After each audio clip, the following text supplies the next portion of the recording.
Welcome, Leo, to your in-depth monthly forecast for April 2025. It's a pleasure to work with you. If you'd like to work with me directly, please check out my testimonials below for my one-to-one consultations. You can also have a video reading with me too, please see below, or please take advantage of my unique special offer. My combination reports of your life roadmap and also your 12-month transits give you an opportunity to understand the patterns that are played out in your life so far, but also get a much more intimate understanding of them, but how you can work with these in terms of the upcoming months, the next year, in order to time your moves really succinctly, when to hold off and when to go for it. And there is 30% off. Please see the link below for more. Mars, the planet which rules the sign of Aries, is going to be incredibly important this month. But also the sign of Aries itself is influential too. As you enter this month, Leo, that's where the sun is. But also Chiron, the so-called wounded healer. But if you recall, as last month came to a close, we had an intense solar eclipse in Aries, but also Neptune, the planet of inspiration and dreams, switched into Aries for the first time in 163 years, and is going to be in Aries through to the 10th of December this year. But the solar eclipse provides a backdrop for the next 6 months, and it's firing you up, literally, pushing you to be more daring and bold. And you know, from the 3rd of this month for the following week, Jupiter, the planet of expansion and good fortune, forges a very constructive and helpful link to the sun. And that can help you, therefore, to be very upbeat and perhaps in the mood to be more spontaneous. That old saying of variety is the spice of life could be calling out to you. But there's another corresponding set of energies in the very intense 8th house of your chart, which is much more complex in a way because it's where we can go through deep transformations. But it also can be about intimacy. It can be about romantic relationships, but also shared finances or our investments and business interests. And that part of your chart is very active too this month. So we need to understand how the two areas are going to interact, because at the start of this month, Mercury, the planet of analysis, of thinking and communication, is in retrograde in that 8th house. But it's very close to Venus, the planet of love, attraction, and also money, in retrograde in your 8th house. So you could find yourself rethinking an important investment, how you manage your resources, or where you're deeply connected and invested romantically. And of course, like all retrogrades, it can be an opportunity to reset and rethink, but it also can be where snags occur or we encounter difficulties. But I want you to know that Venus is going to apply to the cool, stern Saturn on the 7th and the 25th. So if there's any situation, whether it's a financial relationship you have with a lender, a bank, a card issuer, a mortgage group that isn't quite working for you, you may want to look at that and perhaps make some big decisions about making a change. But also, Saturn can, of course, be limiting. And what it can do in the 8th house is cool down deep affection and where we're most tethered. So if there is a weakness in any alliance, it could show up this month, unfortunately. But the energy in Aries is encouraging you, and the Mars energy that's coming through too, to be very much in touch with your potential to embrace change. Because there's an interesting thing about Leos. You are ruled by the preeminent influence in our life force, the sun. And of course you are very much known as being hugely charismatic. But Leos don't always find it easy to start off new adventures. And that's because you're a fixed sign. Once you get going, you can stick to the plan in a very, very patient and adhered way. But all this energy in the sign of Aries is asking you to have faith in how you can manage any changes that may unfold. In fact, the Sun's alliance with Chiron from the 9th through to the 16th gives you a chance to revisit any wounds you might have about how able you are, how knowledgeable you are, how qualified you are. Whatever your credentials, what the Sun's combination with Chiron can do is embolden you to believe that whatever you were given, whatever the life experience, that was the karma. But you can influence things in the here and now.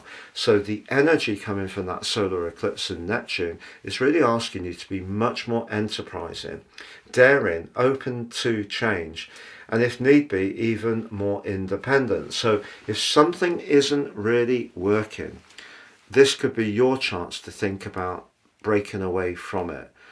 Now, for some people in a romantic context, it's good to have breaks from partners because that gives us a chance to revisit our individual needs, follow an interest, spend time with friends, we reconnect and we can celebrate that moment. So it could be as simple as that. But if something really isn't working around a professional situation, for example, you don't really feel that you're appreciated and rewarded as much as you could be, as this month goes on, your desire to go for something bigger and better is really going to be unleashed in a very, very dynamic way.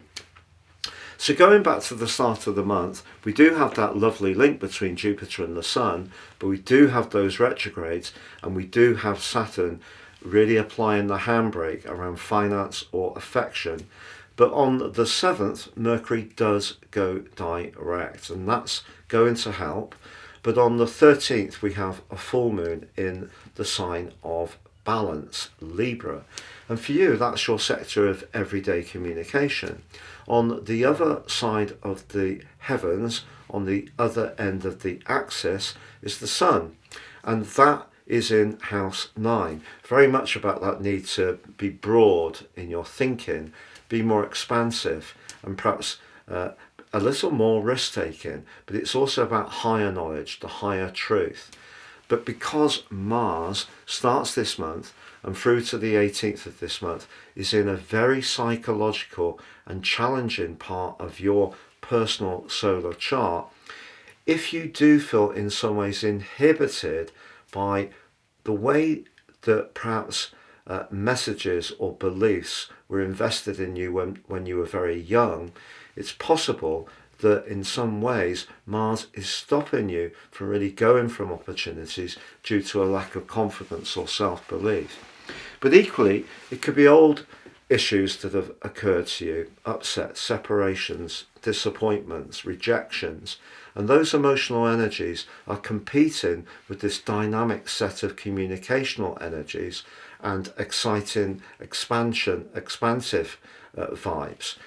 So just be aware, if you do feel a slight lack of being in the moment, despite what I'm telling you, it is because of Mars. But it does impact on that full moon very powerfully. So the following 2 weeks could see some information or discussions come up from the depths of your being, and you might find yourself being much more direct and outspoken. And because you're someone who does like to maintain a certain facade of calm and serenity, because that makes you feel you will be respected, it could see you feeling a little vulnerable if that happened. But just know that on the 13th, Venus does go direct, and on the 16th, Mercury, the planet of communication, returns back into the sign of Aries, where it benefits from the fire. It really doesn't like being in the sign of Pisces at all. But moving back into Aries, it does merge with Neptune. And that can be very inspirational for you. If you do need to break out in some way, you could read something or someone or something could be very motivating for you. Maybe a life coach, maybe a philosophy that's really engaging you, maybe watching someone on YouTube whose ideas really call out to you. But on the 18th, it's perhaps one of the most important moments of this month because Mars returns to your sign. He said au revoir on the 6th of January, but if you recall, he was in retrograde from the 6th of December, so it was only from the early part of November through till then that you really got the benefit of Mars being direct in your sign. And at that stage of last year, you may have put your foot to the floor around certain things that were important to you. Now, Mars moving back into your sign can bring you into the moment. So if there have been some psychological blockages or perhaps some emotions that have been rather volatile and up and down, that will dissipate to some degree. But just be conscious that on the other side of the heavens lies the tiny but potent Pluto in your sector of relationships. If a relationship isn't working for you, and it could be a professional one as much as a personal one, the power potential you have around about the 19th and 20th is going to be incredible, but you do need to use it in the right kind of way, because you could come across as a might is right type of person if you're too forceful, particularly professionally, because on the 19th the sun climbs to the top of your chart, and it's going to give you a glorious opportunity in the following month to aim for the stars, to be much more ambitious, and the change agenda that the solar eclipse and Neptune are encouraging you to engage with, it may be around what you do, how you connect to the world at large. But because of the T-square between the Sun, Mars and Pluto, if you do try to force a situation, perhaps your impatience, perhaps because you feel someone has been unfair and it's really roused your ire, it's possible that by the time of the new moon on the 27th, and I should say Mercury emerges from its post-retrograde shadow on the 26th, you could have quite a few tools in your toolbox in order to drive your ambitions forwards, but you could self-sabotage if you expect instant results or you're wanting people to conform to exactly what you want. And it's complex. That could be creatively, it could be in a relationship, it could be professionally. Fortunately, Leo, as the month comes to a close, so Venus returns back into the sign of Aries. What I like about Venus in Aries, despite it being in detriment, can be a bit forceful, but what it does do, I feel, for you, helps you to get more in touch with the truth of a matter, the higher truth.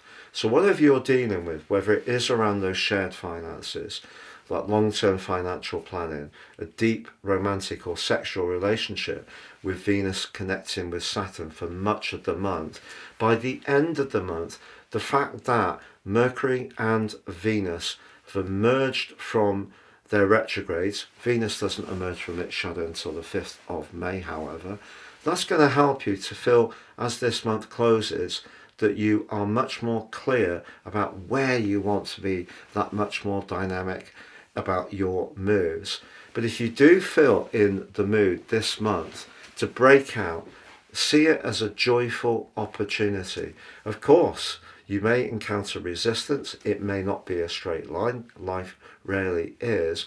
But if you're really burnishing the energy of the sun, which is exalted in the sign of Aries, so it loves being there, and it starts this month in the second decan of the sign, so ruled by the sun, so you have it all to go for at the start of this month, but there may be those connections that do need thinking about, checking over, perhaps releasing, or perhaps getting just greater clarity.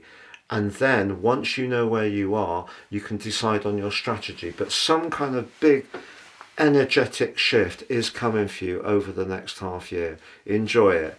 If you'd like to understand the exact timings of all these aspects this month, please see underneath this video, and you can download a factoid. Please also visit me at my new website at www.patrickarundell.com. We've got loads of exciting new goodies to share with you.